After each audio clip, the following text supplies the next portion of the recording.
Hello, you wonderful people, and welcome to another episode of Not Too Comic Book. This being a show, we're talking about TV shows that are adaptations of comic books. For today's episode, I'm going to talk about the latest episode of Superman and Lois. A lot of really interesting things went down in this episode, so let's break it down. So obviously, we're picking up in the aftermath of the previous episode where Clark ended up telling Lana the truth. And I do like that it isn't like, oh man, everything's hunky-dory, everything's fine. It's like, no, it's a bumpy road, and it's still going to continue being a bumpy road outside of this episode. I think that's kind of interesting.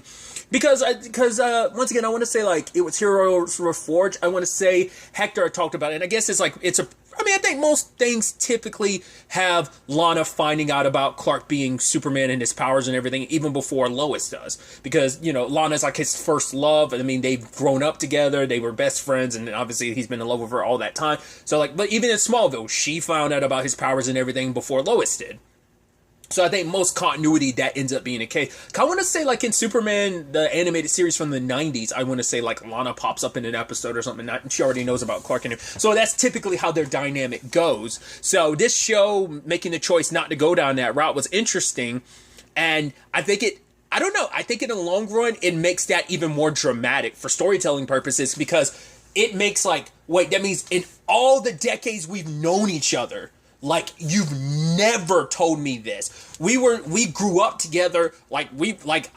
Obviously Clark crushed on her and was in love with her. She actually, apparently the last time Lana and him were together, she told him she loved him. And then it's like, yeah, kind of right after that, you kind of disappear and left Smallville. You're like, wow, that's probably going to make you feel a certain way. It was like, oh, you confessed to someone you were in a car accident and then they bailed. But now she's like, oh man, all the weird stuff that we went through, now it makes sense. That was all you. And I love that she brings up the classic thing of like, wait, how did I not notice? How did no one not notice? And then Clark looks at the glasses. He's like, people see what they want to see. Once again, that's always been the joke about like, oh, Clark Kent's not that great of a disguise. But I've talked about this in the past. I've come to realize that the disguise that is Clark Kent seems minimalistic and simple, but there are layers to it. Because Clark's whole thing isn't just about, oh, I'm going to put on glasses. He changes his whole demeanor. He chooses to kind of not stand out. He fumbles a little bit. He makes himself seem so unassuming because you just go like, there's no way this unassuming guy, like he might look like Superman or something like, but your brain will just be like, I'll never put that together. I mean, to be fair, it's like, eyewitness testimonies can get people mixed up anyway. Like, even if it's someone like, I think other details, like, you know, because you get so focused on like, oh my God, Superman's in front of me, this is wild, this is crazy, that you won't like really notice. Like I said, it's just maybe I'm going above and beyond, but like I've come to look at the Superman disguise a lot. I mean, the disguise of Clark Kent a lot more, and being like, oh, I think there's actually a lot more merit to it actually being a really good disguise because it's so minimalistic, because you just make yourself seem so unassuming that no one's going to really notice you. And he even says that, like, yeah, people see what they want to see. No one's going to, like, they see me as some, like, nerdy, like, kind of uncoordinated, unextraordinary person. So they can't even fathom in their brain that I'm this, like, world-renowned hero, you know? So I think that's fascinating. But Lana has very complex feelings about it, because it's the thing of, right, you've lied to me our entire lives. It's like, well, oh, you left. He is like, yeah, because, and cause we never really, we got this insight a little bit in that. I want to say it was like episode 5 maybe of last season, where we kind of got a little backstory about when he first left Smallville to follow his destiny. We actually get a little more insight from him. He's like, I was angry, you know, like, you know, my dad had died, and my mom was telling me not to use my powers, so like I was a little conflicted. Like, he was like, I was angry, and so I needed to get out of Smallville. I had to find out what my destiny was. And we do know, and he even talks about it, he did come back, but by the time he came back, Lana and Kyle were already a thing, and so life had already kind of passed him by, at least in that regard. So, but Lana just kind of drives away, and I love that Jordan's like, wait, you can't be telling us everything. There's no way you told her that you were Superman, and she just drove away. He's like, well, that happened, and it's like, Lois is like, well, she's hurt. He's like, yeah, I figured she'd be hurt, but not that hurt. Lois is like, yeah, I kind of figured as much. So I was like, right, don't worry about it. We'll figure this out. I mean, Jordan only cares because it's like, right, is she going to tell Sarah now that she knows? And, you know, now it takes away his opportunity to tell Sarah the truth. And he's like, right, if Lana's acting this way, like, how will Sarah feel? Granted, the lie isn't as nearly as long as with Clark and Lana, because it's like, not only did they date and grow up together, but it's also like, yeah, you're like, even now they're like best friends, you know? So having like, it, like I said, that her finding out now at this point in their lives adds layers. And now, like, there's so many conversations she looks back on over the course of the show, being like, oh my God, you look so young. He's like, oh, I guess it's my genes. And she's like, wow, you look like you just had that face, like you carrying the weight of the world. It's like, oh, now I know you literally have been for years. And it's just, now she's also finding herself in that complicated spot where it's like, right, you can't talk to anyone about it, because now being a part of the S Club, the Superman Club, you now can't tell anyone the truth. You gotta, like, spend the rest of your life lying to everyone. So, and I love that Lois is like, don't worry, I'm gonna talk to her, because for Clark, he never wanted to hurt anybody. The reason why he kept his secret for so long was for the purpose of protecting the people he loved and cared about. And so now knowing, like, right, now that secret's come back, you know, I told her, you know, does he regret telling her? No, because she always had the right to know. And also, it's about protecting her now from all that's going on with Allie and the Bizarro world and everything. So I thought that was such just, like, I love how they handled that. I thought that was so interesting. And I love that Lois was saying, I get you're mad at Clark. And Lana was like, no, I'm not mad at, like, yes, I'm mad at Clark. But it's like, right, he found out the truth about himself. He has the literal weight of the world on his shoulders. Yes, I am mad at him, but I'm a little more understanding. It's you I'm mad at. Lois is almost like, wait, what? It's like, yeah, you befriended me. You lied to me. Like, his circumstances is one thing, but you, because, you know, she's trying to say, like, right, it was Clark's secret. It's like, yeah, but still knowing that secret, you still befriended me. I opened up to you because you became the person I can lean on and rely on. I came to you about everything, especially everything with Kyle. Like, I opened up to you while you were still lying to my face about something so important. You were never 100% honest with me, because it was the same, like, it was kind of a similar argument. She asked Clark, like, did you ever really love me? He's like, of course I did. She's like, but not enough to tell me your secret. You're like, ooh, that's a dagger to the heart. And she says the same thing about Lois, like, was our friend, because our entire friendship started off with a lie. You know, you befriended me knowing that you wouldn't be telling me the secret. And now I love when Lois is like, okay, guess who Lana hates more than you? And then other Cartman, Kyle. And immediately my brain kind of gets like the whole State Farm commercial of the whole Jake from State Farm is like, who are you talking to? Jake from State Farm. Like, it has that hesitation to it, but I'm like, Kyle. And she's like, no, me. And I love her being like, this is just another example of women holding other women to a higher standard than they would men. I thought that was so interesting. And it is kind of sad that Lois is getting the brunt of that. But I can see where, I mean, to be fair, she's frustrated with both of them. Lana is, but I can understand why she might be a little bit, like, aiming a little bit more towards Lois. Because I can understand that thing of, you knew you were keeping this secret and there was no near future where you're going to be telling me. Like, you're sitting on this secret. Because also got to rub you a certain way, too. Because it's like, right, you've known me longer than her, Clark, but you never told me. You know, it's semantics and stuff like that. It's like, this is your wife and everything. Sure, but it's like, yeah, the fact is you loved Lois enough to tell her the truth. Never did for me. So, like, of course it's going to rub you a little, because now you're going to, like a lot of your history, you're going to start revising it in your head with, like, the way she's feeling right now. So Lois does eventually reach out to Lana and does apologize and says that, right, I kind of forget sometimes how powerful and how meaningful those two words are. It is a situation of, I am sorry.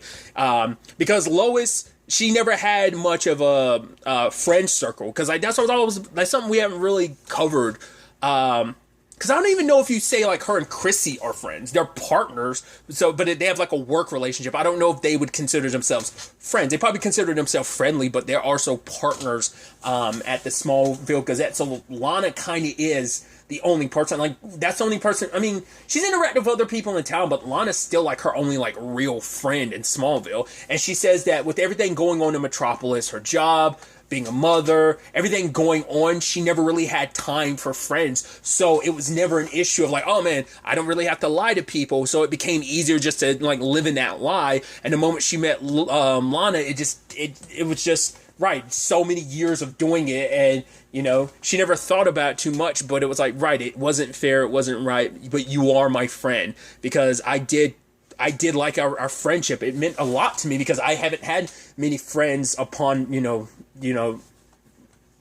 after learning the secret about Clark. So, but it's like, right, I got to tell you everything. And then after that, you can decide for yourself if you want to tell your family or not. She's like, is it really my choice? It's like, yes, it is your choice who you end up telling, you know, because it's like, you have the right to know and we trust you with this information. So Lois says like, first things first, let's talk about Jordan. And now I'm sure for Lana, it's like, okay, so now Jordan's excuses, because I think her and Sarah had this conversation, maybe not necessarily last episode, but the episode before last. It might have been last episode where she was like, huh, that is interesting. Jordan, his dad would do the exact same thing. It's like him disappearing, him being acting a little weird. Now she has context of like, right, Jordan's just following in his dad's footsteps in that regard. So I'm going to be covering the whole Lana stuff really quickly, and then we'll circle back to the other elements of the episode. But ultimately, Lana decides she's not telling Kyle, nor is she going to end up telling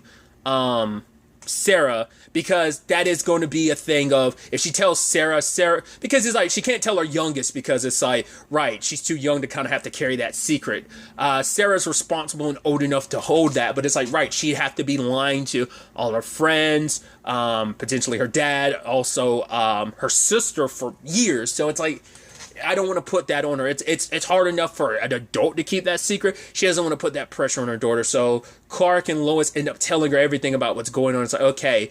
And so it's like, right, they're happy because Lana says that she can forgive them. It's going to take a while. The hurt will go away, but she can forgive them. For now, she wants to have a clean break of like, I can't be around you, because if I'm around you and our family stay tied together, I'm going to have to lie around my family constantly. So I think it's just better if we just have a clean break. And who knows if they'll ever be able to, they'll probably never have necessarily the same relationship they did because of this. And it hits Clark hard because, I mean, not just him, Lois, like, I think Lana is such a dear friend to both of them. They both love and care about her so much, and to have, you know, especially how close their families are, especially how, I mean, Jordan's going to definitely be feeling a certain way when it's like, oh, cool, so now I have this situation of I can't be, like, oh, like, it's going to be a clean break. Him and Sarah can't interact anymore, and Jonathan and them have to stay away from her too. So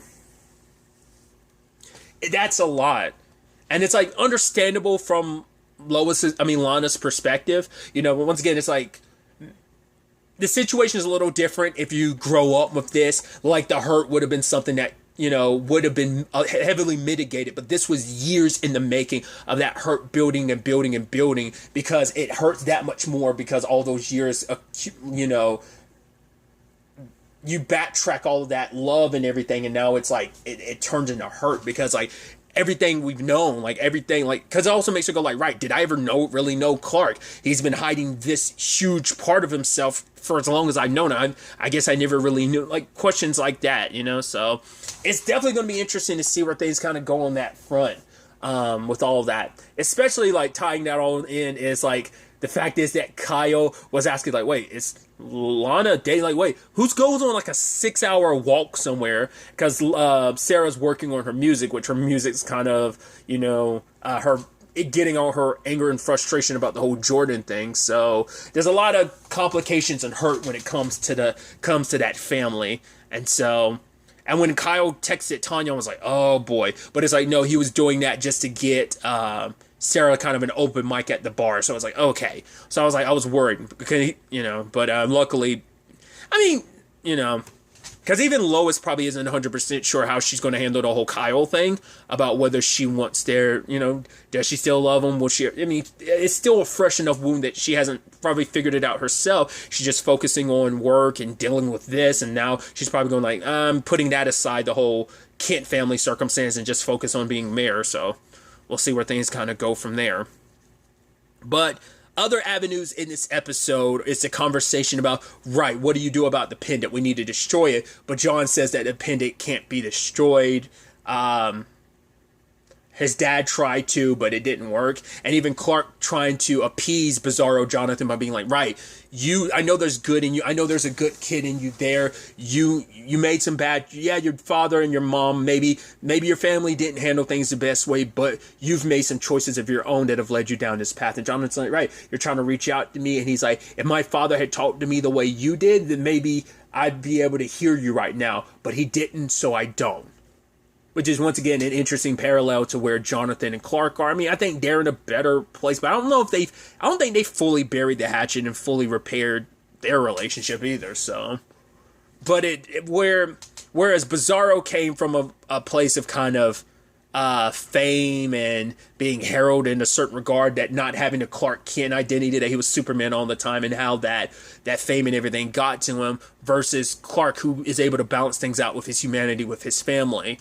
Him and Jonathan have their issues, but it's still a place from love, So that, I think that's kind of the biggest difference there.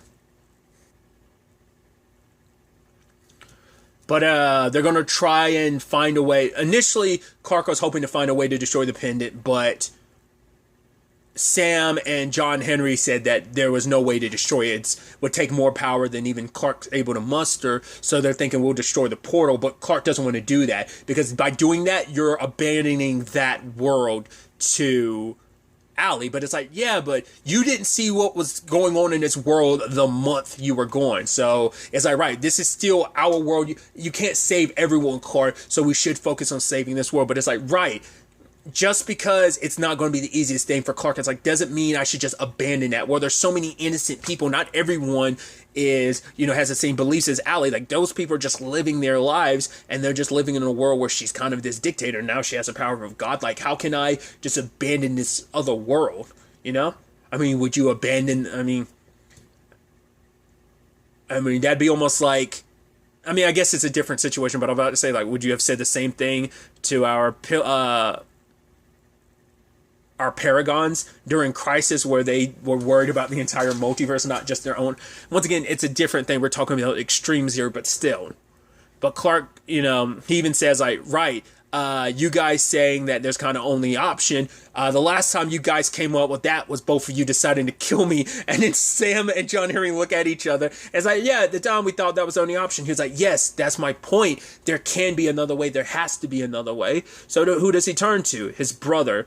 Which is like, even Taro is kind of like, yeah, of course, like everywhere else in the multiverse, we would be brothers. It's only on this Earth that we're not, And so he does want a relationship with his brother, but he's like, right, it's not your forgiveness I necessarily need to get. It turns out it's Lois. And I love him bringing her flowers. It was almost like it's almost like he's like, hey, it was almost like an ex being like, hey, I'm sorry for all the heartache I put you through. And she's like, really?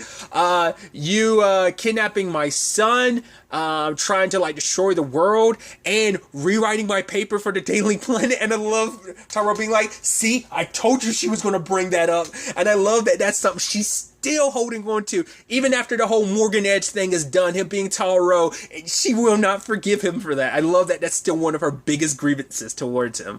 So, but he's trying to say, like, I thought this was interesting wording too. He's like, I promise I will never hurt anyone that you love, Lois.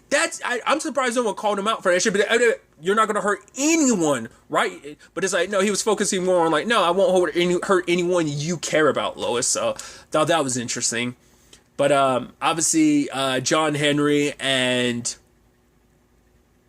Sam are not too keen about the idea, but also, I love that Taro brings it up to John Henry. It's like, right, you know what it's like to have a world basically left to a dictatorship. Wouldn't he have wanted someone to come and try and save his world too, along with saving their own? But for him, it's like, right, my world's already going. There's no thing there. Everyone's got to fend for themselves. But for Clark, it's like, yeah, but that world doesn't even have a Superman anymore. The closest thing they have is a Superboy, and he's on this Earth, but he's also, even if he wasn't and he was back on his own world, Bizarro Jonathan works with Allie, so they would have been doubly screwed in that regard. Plus, Lana's got powers and she works, so it would have been a lose-lose all around. So,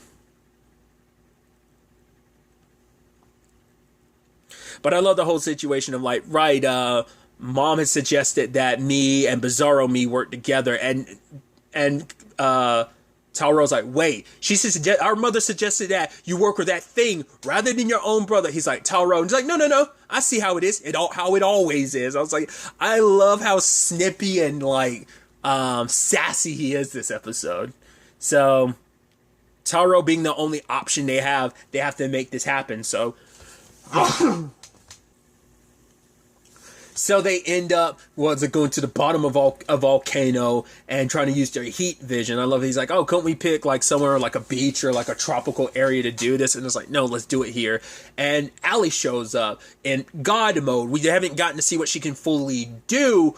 I guess it's like the portal is open, so all she has to do is like slip through. But she ends up taking the pendant and she ends up sapping Taro's power. I'm guessing it's that thing of like, right, they could get depleted, but even then it's like, given enough time, they will replenish.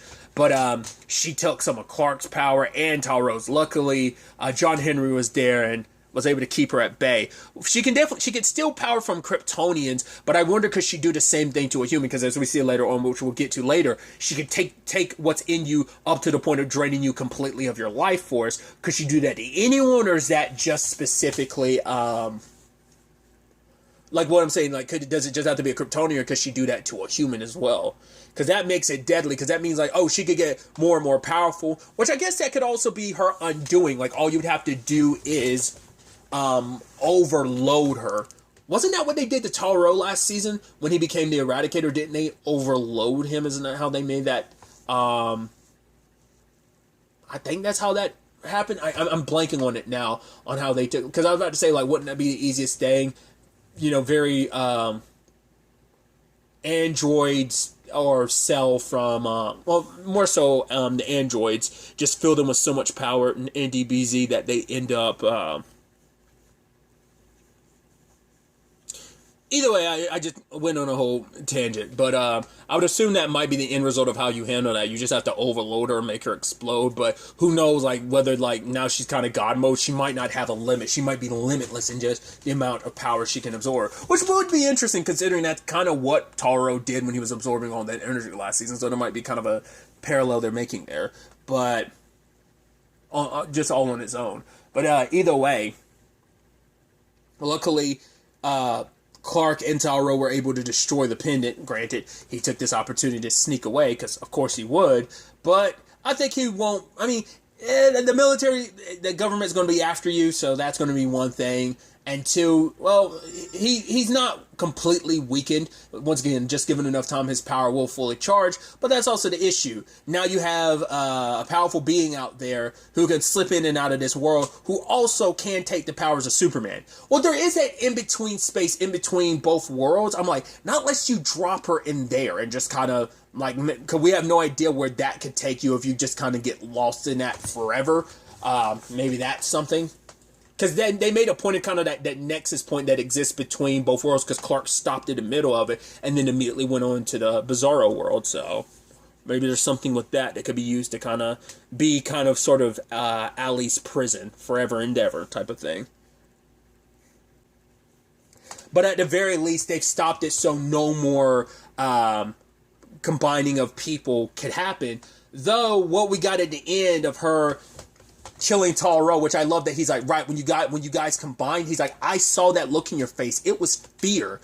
Like, your plan isn't going to work. Because I guess, like, even them coming together, I guess she figured, like, oh, even with all this power, it's still not enough. I can't do all the things that I promise. I can't, like, I am on some powerful level, but I'm not full-blown God status. Or maybe upon fusing together, she got a glimpse of something, maybe some future of like, wow, maybe things aren't what I thought they were, combining, because she's the first one to fuse together, and maybe it didn't feel that void like she claimed it would. You know, maybe like her understanding of and belief in everything ended up being false, and maybe that's what the fear was about, of like, oh, like, this isn't what I thought it'd be. Either way, she ends up killing Bizarro Taro, poor guy. Because I was wondering at first, because I was like, well, she's doing that to him. Doesn't that mean she's going to do it to Lana? That also means if she runs into Jonathan, if need be, Bizarro Jonathan's going to get his powers absorbed. Plus, that also puts our Jordan on the chopping block. So does it do the same thing for Tauro? Like, she could end up killing this world, the non-Bizarro, the regular, this world's Tauro as well. Mainline continuity Tauro, I guess I'd say it. So I don't know. That's going to be interesting to see, because I'm curious, is he absorbing just enough power so that she could fuse Dependent back together? Or is it a situation of like, no, she's just going to gather more and more power and just, once again, I would think she wouldn't kill Lana, just because I think Lana and the other Tauro need to meet and to be like, yeah, you were my, like, for him to find out, because he still doesn't know, like, oh, like, who his Bizarro wife was. So, which I wonder how he's going to react to that, because I mean, if he ends up running into Lois and Lana, she's not going to be too happy about it. Granted, her and Kyle aren't together, but that makes you wonder, is he going to try and slide her way, being like, oh, hey, we worked in another universe, maybe we can work in this one, which I don't think she's going to be too keen about that, but we'll see. But other than that, we found out that Natalie is making her own suit. But it's not for herself. She's actually going to give it to Jonathan so he can be protected, which is actually pretty dope. I actually thought that was kind of interesting. I would have expected the suit. Well, I guess she was initially going to build it for herself, and now she's giving it to Jonathan, because he's the one that has to worry the most about being fused, at least at that time. And he's also the one in the family without the power, so we'll see how that plays out in the future. I'm assuming by the end of the season that suit's going to be ready. But they need X-Kryptonite to power it up. But when they go to the cavern, there ends up being a cave-in. Luckily, Jordan, with more and more of his powers flexed out, he's able to get them out of there. Granted, the cave crashed in along with what they had already picked, so kind of set them back to square one. But I love that they're kind of like joking about it and they're just like so excited about it later on, and it's kind of this little secret between them. It's like, yeah, despite the whole Sarah thing, which I even love Natalie, like, oh, if you did that for the Sarah take you back in an instant. But it's like, yeah, with all that, they have each other they can talk to about this, because that's also the thing of like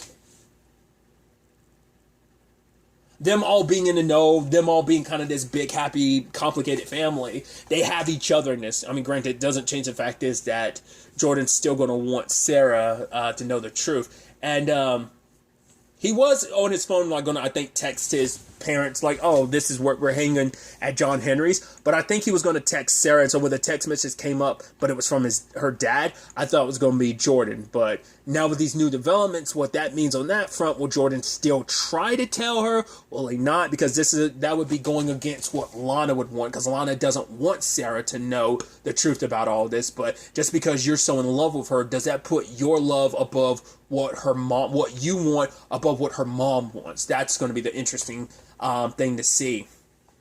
Also, Jordan, we'll see where things kind of go from here, but they tiptoed the fact is that, oh, well, this was supposed to be his first day back to school, and he kind of got it rough from the rest of the team. They're like, oh, you want to get the baseball game? He's like, who cares? Hometown was like doing it too. He's like, yeah, but I'm not the one that got the whole cane canceled. It's like, shut up. Just shut up. But it's like, now he's got to deal with that. But he's also like, who cares? It doesn't matter. The game doesn't matter. High school doesn't matter. The world's going to be over. And it's like, oh, he found about Greta Thornburg, because I was about to say Greta Gerwig. I was about to say the director. But the Greta Thornburg, right? I'm always forgetting her name. It's like, yeah, found out about, climate change and stuff. It's pretty scary stuff. And you're just like, yeah, you're a freak, Kent. And left is like, cool. So he's got to deal with that. He already had issues. Once again, it's just sad because Jonathan just feels like he can't win. It's like, first, it's like he gets sidelined by his brother because of everything, and then he gets even more sidelined, and then he has to take a little extra oomph to kind of make himself stand out more, and now that extra oomph he went out of his way to deal with, and protecting his girlfriend ended up all blowing up in his face, so now everyone's pissed at him. Both, not even just the other kids, the adults, as we remember, kind of chastising him too, of those parents. So that's going to be a whole issue for him to kind of deal with going forward. I'm so excited to see where all this ends up taking us. Only 3 episodes left in the season, so how is this all going to play out? Where everything's going to take us? We'll ultimately have to wait and see. But really, that's all I want to talk about. Till the next time we meet, be happy, be safe, live life to the fullest, and enjoy it. Good day, and goodbye.